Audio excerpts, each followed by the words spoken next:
এক বাদশা ছিল যার নাম ছিল সুলতান জাহাঙ্গীর ছিল, যিনি সালতানাত বুখারার ওপর হুকুমত করত।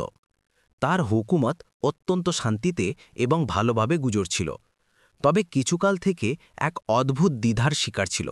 কিছুকাল থেকে একটানা এক স্বপ্ন দেখছিল, যাতে একজন মহিলা তার মহলের দরজায় খটখটাত এবং স্বপ্নে রোজ একটি কথা তাকে জিজ্ঞেস করত যে, বাদশা সালামত, আমি আজ এসে যাই নাকি কাল আসব।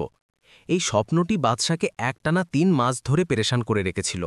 বাদশা প্রতিরাতে সেই একই স্বপ্ন দেখত এবং প্রায় ঘুম থেকে হড়বড়িয়ে উঠে বসত। এই স্বপ্নটি তার জন্য এক অদ্ভুত সংকেত হয়ে গিয়েছিল। যখন বাদশার এই সংকেত বাড়তে শুরু করল, তখন সে ভয়শালা করল যে এই স্বপ্নটি সে নিজের মেয়েকে শোনাবে। এই রাতে সেই একই স্বপ্ন দেখার পর সকালে উঠে সে সেই স্বপ্নটি নিজের মেয়েকে শোনাই দিল। বাদশার ২টি মেয়ে ছিল। বাদশার ছোট মেয়ের নাম মেহেরনাজ ছিল। বাদশা পুরো স্বপ্নটি শোনাই দিল। মেহেরনাজ খুব জ্ঞানী, বুদ্ধিমান এবং হুঁশিয়ার ছিল। স্বপ্নটির জবাব শুনে সে বলতে লাগল, আব্বা হুজুর, আপনার এই স্বপ্নের দ্বিধা কাটানোর জন্য আমি সাহায্যকারী হব। তবে আমি এর ব্যাখ্যা কোনো এক সীমা পর্যন্ত বুঝে গিয়েছি। যদি পরবর্তী রাতে আপনার সেই একই স্বপ্ন আসে এবং সেই মহিলা জবাবে এসে আপনাকে জিজ্ঞেস করে যে আমি আজ এসে যাই নাকি কাল আসব, তাহলে আপনি তাকে বলবেন যে তুমি আজই চলে এসো। বাদশা মেয়ের কথা শুনে মাথা নেড়ে দিল। বাদশা তার বুদ্ধিমত্তার ওপর পুরো ভরসা ছিল। পরের দিন রাতে সেই একই স্বপ্ন এলো। বাদশা তার নিজের অংশটি বলল। বাদশা মানসিকভাবে সন্তুষ্ট হয়ে গেল যে চলো, প্রাণ মুক্তি মিলল। তবে তার পরের দিন রাতে আবার সেই একই হল। স্বপ্নে বাদশা একটি সাদা চাদরে মোড়ানো মহিলার ছায়া স্পষ্ট দেখা গেল, যে বাদশার মহলের দরজায় খটখটায় এবং বাদশাকে জিজ্ঞেস করে যে, বাদশা সালামত, আমি আজ এসে যাই নাকি কাল আসব। বাদশার নিজের মেয়ে মেহেরনাজের নির্দেশ অনুযায়ী তাকে বলল যে তুমি আজই এসো। বাদশার এতটা বলা মাত্রই সেই মহিলা একদম থেকে গায়েব হয়ে গেল। এর সাথে সাথেই বাদশার সঙ্গে সঙ্গে হড়বড়িয়ে উঠে বসল। কি হলো তা বুঝতে পারল না। সকালে উঠতেই বাদশা সবার আগে নিজের মেয়ে মেহেরনাজকে রাতের স্বপ্নটির ব্যাপারে জানালো এবং বলল যে আমি তোমার নির্দেশ অনুযায়ী সেই মহিলাকে বলে দিয়েছি যে তুমি আজই এসো। রাতের কথা শুনে মেহেরনাজ বলল, আব্বা হুজুর, আপনি যা করেছেন একেবারে ভালো করেছেন। আপনি চিন্তা করুন না, এই সব কিছু ভালো হবে, এই দ্বিধা হবে এবং মুশকিলগুলো সহজ হবে। এই ঘটনার পর কয়েকটি দিন কেটে গেল। বাদশা এই ঘটনাটি এক্কেবারে ভুলে গিয়েছিল। বাদশার দেশে শান্তি ছিল। বাদশার ন্যায়পরায়ণতা এবং ইনসাফের কারণে সব দিক থেকে জীবন খুব ভালো চলছিল। এমন সময় হঠাৎ খবর পেল যে তার প্রতিবেশী দেশের বাদশা সালতানাত বুখারার ওপর হামলা করে দিয়েছে। ব্যাস, এই কথা শুনে বাদশা পেরেশান হয়ে গেল এবং খুদ ঘাবড়ে গেল। সে এই ধরনের হামলার জন্য মানসিকভাবে একদম তৈরি ছিল না, কারণ বাদশা শান্তিপ্রিয় ছিল।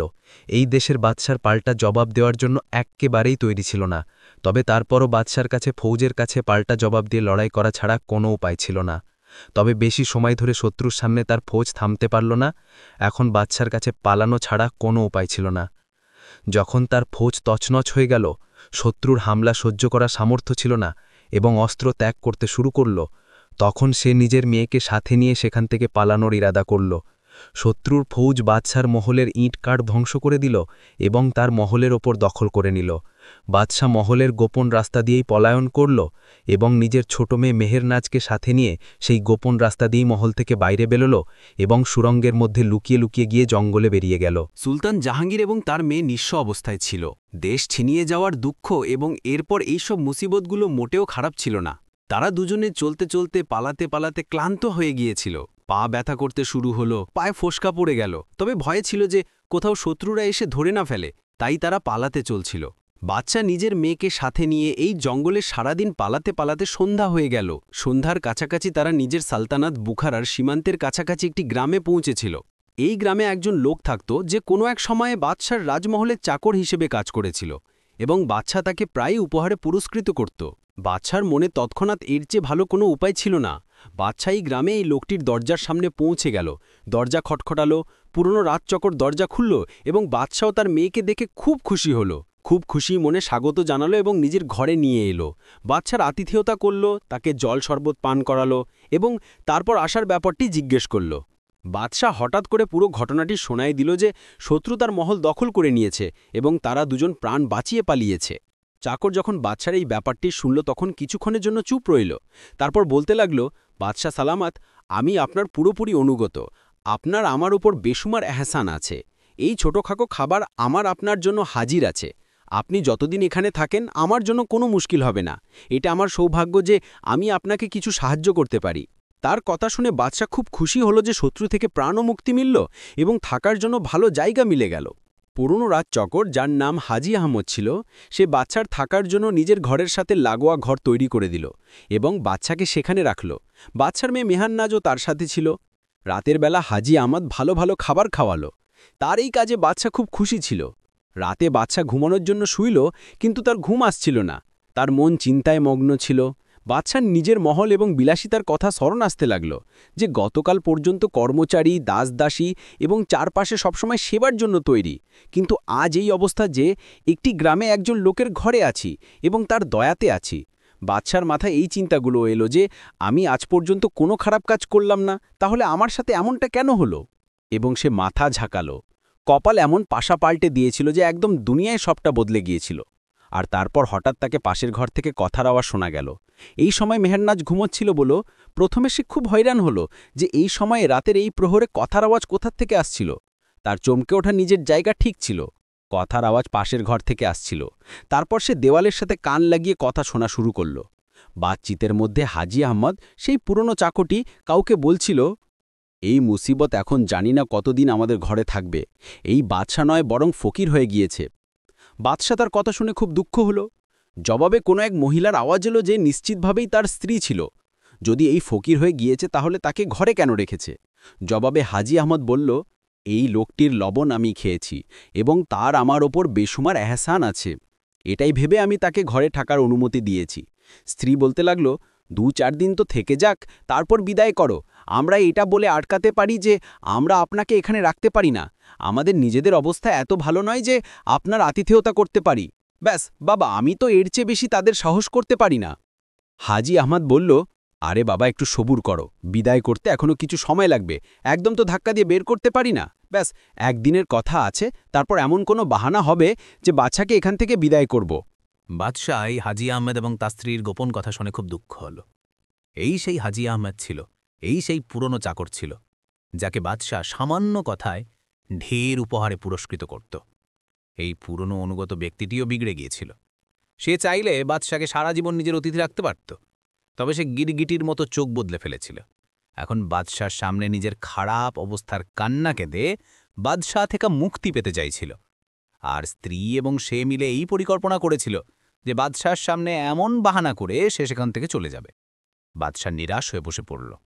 সে জানত যে এখন তার খারাপ অবস্থা শুরু হয়েছে, তাই হাজি আহমদও তাকে চোখ টিড়িয়ে নিচ্ছে। এতে তার কোনো দোষ ছিল না, দুনিয়া এটাই আছে। বাদশার চোখে দুঃখে জল এলো। সেই রাত সে পাশ ফিরে কাটাল। সকালে উঠল তো হাজি আহমদকে বলতে লাগল, আমার ভাই, আমি তোমার কাছে বেশি বন্দী থাকতে চাইব না। আমি তোমার আতিথেয়তা দেখে নিলাম। তোমার আতিথেয়তার জন্য অনেক ধন্যবাদ। সে চলে যাবার জন্য তৈরি হল। কেন বাদশাহ সালামত, এখন কি হলো? আপনি এত তাড়াতাড়ি কেন যাচ্ছেন? 4-5 দিন তো থেকে যেতেন। আপনার কি আমার আতিথেয়তা পছন্দ এলো না? আমার আতিথেয়তায় তোমার কমতি রইল? বাদশাহ মুচকি হেসে তার দিকে দেখল এবং বলতে লাগল, না ভাই, এমন কোনো কথা ছিল না। তুমি আমাদের খুব ভালো আতিথেয়তা করলেন। ব্যাস, এখন আমি এখানে থাকতে চাই না। তারপর বাদশাহ তাকে বলল যে আমার ছদ্মবেশ ধরার জন্য কিছু জিনিস চাই। সে সেই জিনিসগুলো দিল তো বাদশাহ বলতে লাগল যে আমি এখান থেকে নিজের হুলিয়া এবং পোশাক বদলে যেতে চাই, যাতে আমাকে কেউ চিনতে পারে না। হাজি আমার খুব খুশি ছিল যে এখন এখান থেকে তাড়াতাড়ি মুক্তি মিলল। এখন বেশি দিন বাদশাকে নিজের ঘরে রাখতে লাগবে না। এমন যেন না হয় যে যারা সালতানাত দখল করেছে তারা খুঁজতে খুঁজতে এখান পর্যন্ত এসে যায় এবং বাদশার সাথে সাথে তাকেও ধরে নিয়ে চলে যায়। তাই বাদশার থেকে নিজেই মুক্তি মিলে যাওয়ায় সে মনে মনে খুব খুশি ছিল যে মুসিবত কেটে গেল। বাদশাহ নিজের মেয়ে মেহেরনাজকে নিয়ে এই হাজি আহমেদের ঘর থেকে বিদায় নিল। সফর করতে করতে বাদশাহ নিজের সালতানাত বুখারার সীমানা পেরিয়ে গেল এবং একটি ছোট্ট রাজ্যে দাখিল হয়ে গেল। এই রাজ্যের নবাব বাদশার খুব ভালো বন্ধু ছিল। বাদশাহ তার সাহায্যের আকর্ষণ অনুভব করল এবং বাদশাহ তার হাবেলিতে পৌঁছে গেল। বাদশাহ হাবেলির দরবারীদের বলল যে হুজুরের সাথে দেখা করতে চাই। নবাব সাহেবের সাথে দেখা হলো। তো নবাব সাহেব, যার নাম নবাব সিদ্দিক ছিল, সে বাদশাকে তাকে চিনতে পারল না, কারণ বাদশা নিজের হুলিয়া বদলে রেখেছিল। তবে মেহেরনাজকে চিনতে পারল। মেহেরনাজ পুরো ব্যাপারটি বলে শোনাল। তো নবাব সিদ্দিক দুজন বাবা মেয়েকে নিয়ে নিজের হাবেলিতে চলে গেল এবং তাদের ইজ্জত ও সম্মানের সাথে নিজের হাবেলিতে থাকতে বলল। বাদশাহ খারাপ অবস্থায় নিজের বন্ধু নবাবের এই আতিথেয়তায় খুব খুশি হল।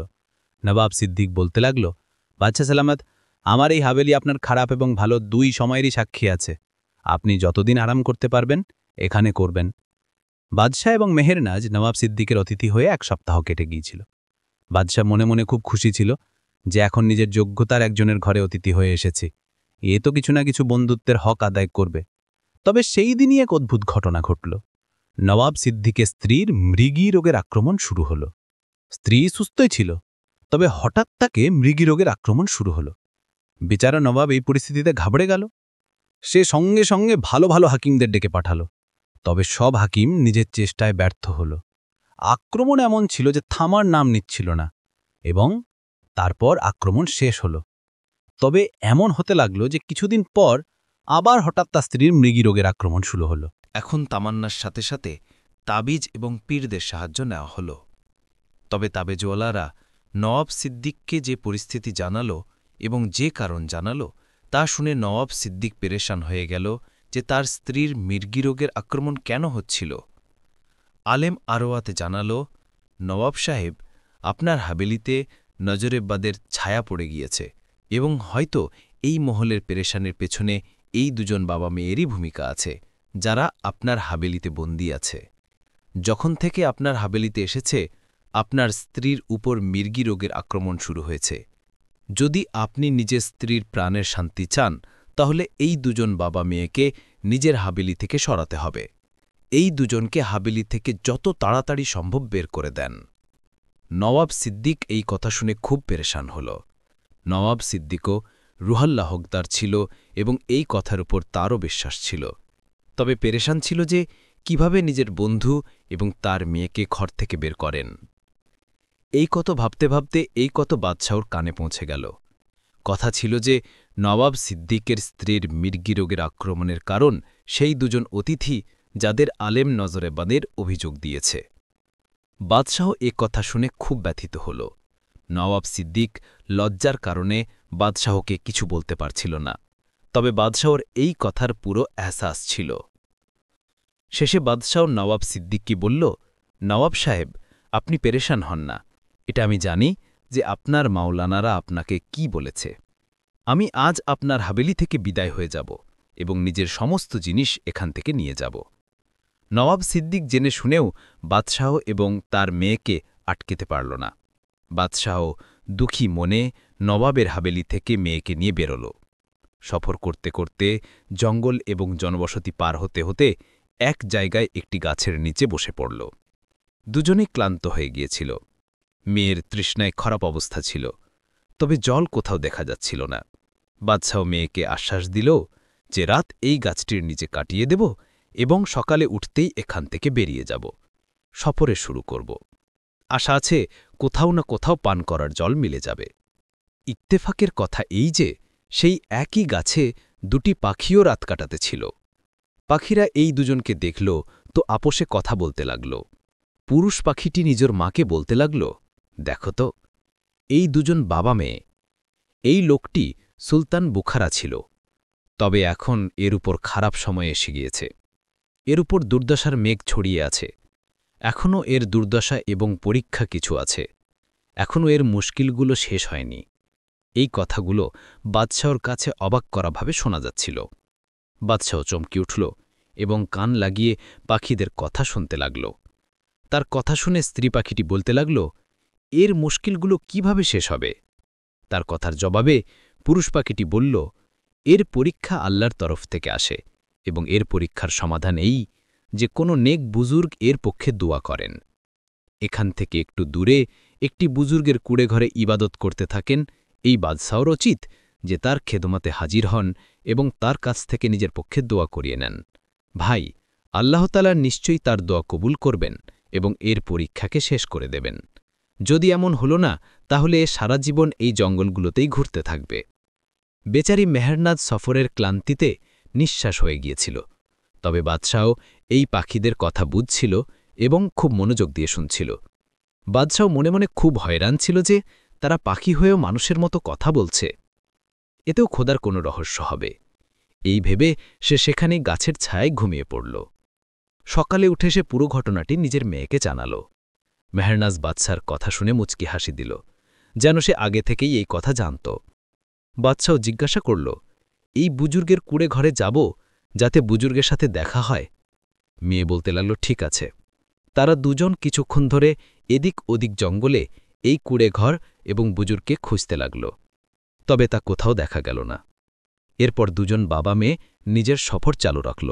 দুজনে বাবা মেয়ে জঙ্গল ও জনবসতিহীন এলাকা পার হতে হতে একটি খুব বড় রাজ্যে পৌঁছে গেল। বাদশাহ এটা দেখে হয়রান হয়ে গেল যে সে ঘুরতে ঘুরতে সেই জায়গায় পৌঁছে গিয়েছিল যেই রাজ্যে তার মেয়ের বিয়ে হয়েছিল, অর্থাৎ মেহেরনাজের বড় বোন এই রাজ্যে বিয়ে হয়ে গিয়েছিল। বাদশাহ খুব খুশি হল। চলো মেয়ের ঘরে গিয়ে নেওয়া যাক। সেখানে যাওয়ার কথা ভাবতে ভাবতে সে মেয়ের হাবেলিতে পৌঁছে গেল। বাদশার বড় মেয়ে, যার নাম গুল রুকসার ছিল, সে নিজের বাবা এবং বোনকে দেখে আবেগে পূর্ণ হল।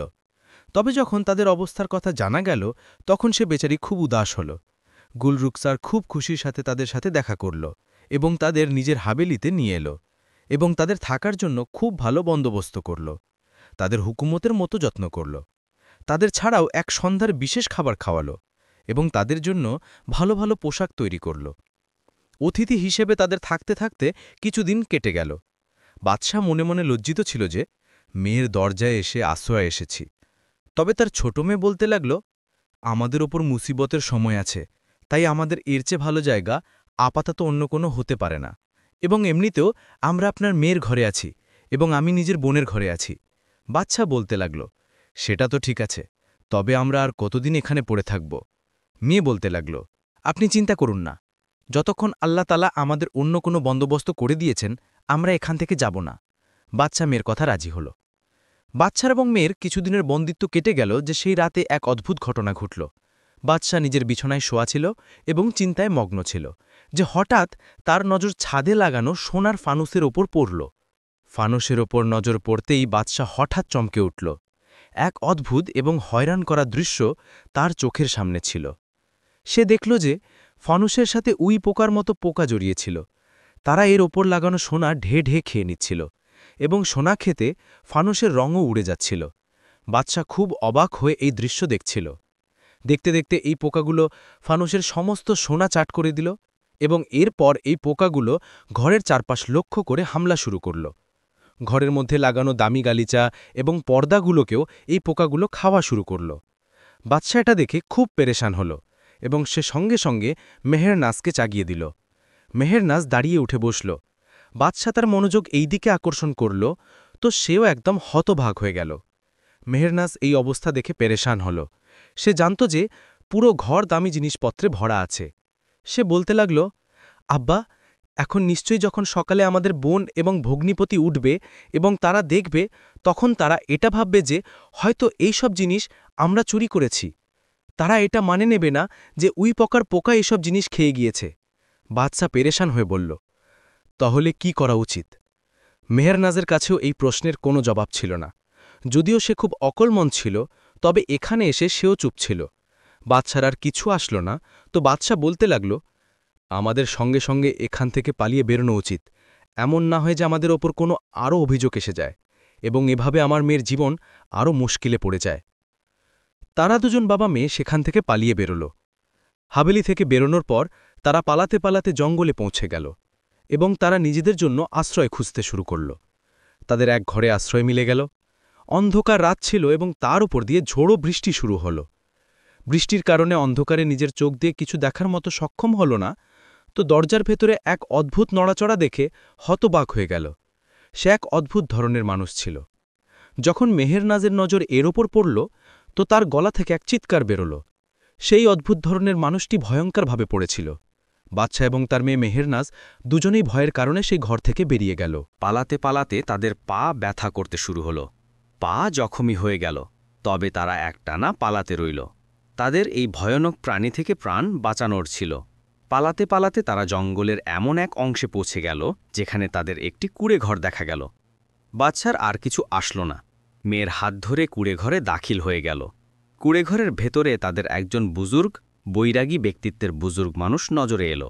বুজুর্গ জাহিদ ইবাদতে মগ্ন ছিল। বাচ্চা এবং মেয়ে একজন মানুষকে দেখে তাদের কিছু সাহস হলো এবং তারা বুজুর্গের পাশেই পড়ে থাকা চারপাইয়ে বসে পড়ল। কিছুক্ষণ নীরবতা ছড়িয়ে রইল এবং বুজুর্গ যখন নিজের খুশিমতো নামাজ থেকে অবসর হল, তো তিনি কথা বলার জন্য মুখ খুলতেই গেল যে বুজুর্গ হাত দিয়ে ইশারা করে বাচ্চাকে কথা বলতে মানা করল। বাচ্চা তার ইশারায় চুপ রইল। বুজুর্গ কিছুক্ষণ মুখে কিছু পড়ল, তারপর একটু পর উঠল এবং তিনি কুঁড়েঘরে একপাশে রাখা একটি পাত্রে দুধ ঢেলে তাদের পান করার জন্য দিল।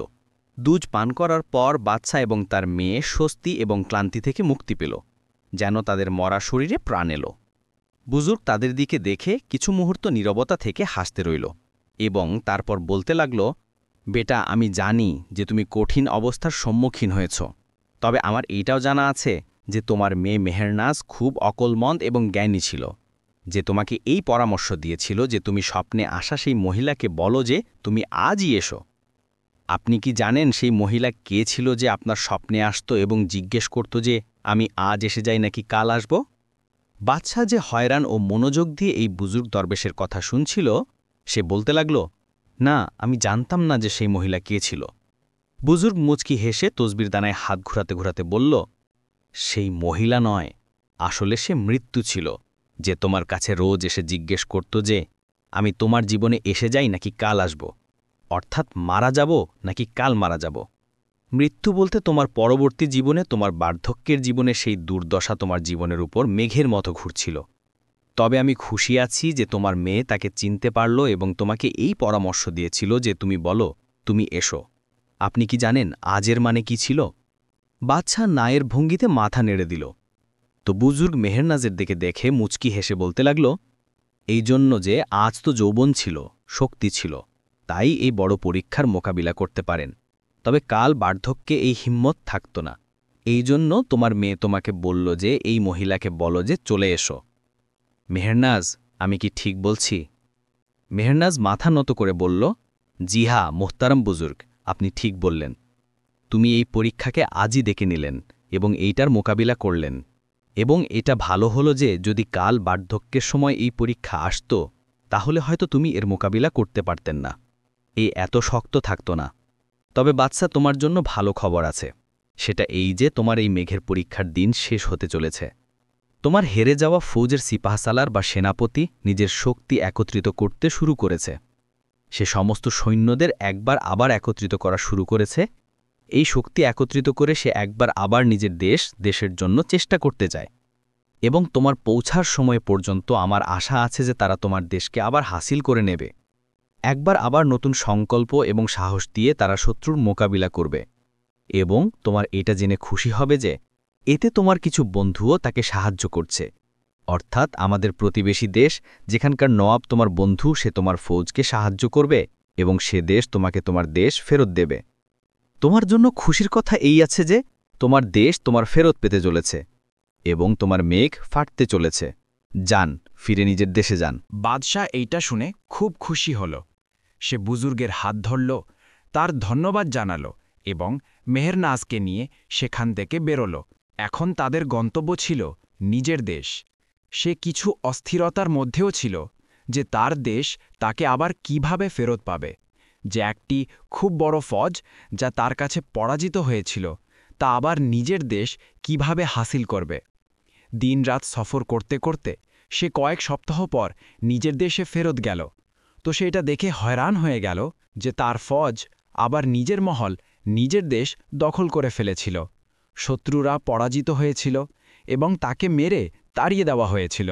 বাদশার ফৌজ তাকে স্বাগত জানাল। সিপা সালার দেশের প্রতিটি শিশু তাকে তার সিংহাসনে বসাল।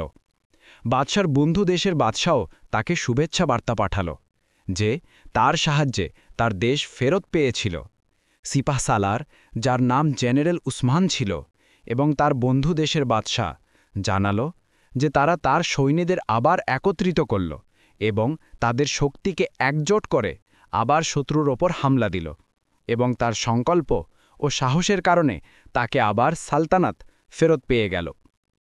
বাদশাহ নিজের বন্ধু দেশের বাদশাকে ধন্যবাদ জানাল। সিপাহ সালারকেও ধন্যবাদ জানাল এবং তারপর নিজের মেয়ে মেহেরনাজের কপালে চুমু খেল এবং বলতে লাগল, বেটি, তোমার বুদ্ধিমত্তার কারণে আমি আজ এই মুসিবতের মোকাবিলা করতে পারলাম। তবে হয়তো শেষ বয়স থাকত এবং বার্ধক্য থাকত তো এই শক্তি থাকত না এবং আমি এর মোকাবিলা করতে পারতাম না। মেয়ে বলতে লাগল, আব্বা হুজুর, আমি নিজের বুদ্ধি অনুযায়ী যা ফয়সালা করলাম, আপনাকে পরামর্শ দিল যে আপনি স্বপ্নে আসা মহিলাকে বলো যে চলে এসো, আপনি নিরাপদে আছেন। বাদশাহ 1 সপ্তাহ পর নিজের অনুগত এবং বিশ্বস্ত সিপাহ সালারের সাথে মেয়ের বিয়ে করে দিল। অনেক প্রথা দেশে চালু রইল। এরপর বাদশাহ নিজের মূল্যবান সালতানাত নিজের মেয়ে মেহেরনাজ এবং নিজের জামাইয়ের হাতে হস্তান্তর করল এবং ইবাদতে মগ্ন হল। বাহ বন্ধুরা, যদি আপনাদের গল্পটি ভালো লেগে থাকে তাহলে আমাদের চ্যানেলকে সাবস্ক্রাইব নিশ্চয়ই করুন এবং নিচে কমেন্টে নিজের ভাবনা প্রকাশ করুন। ধন্যবাদ।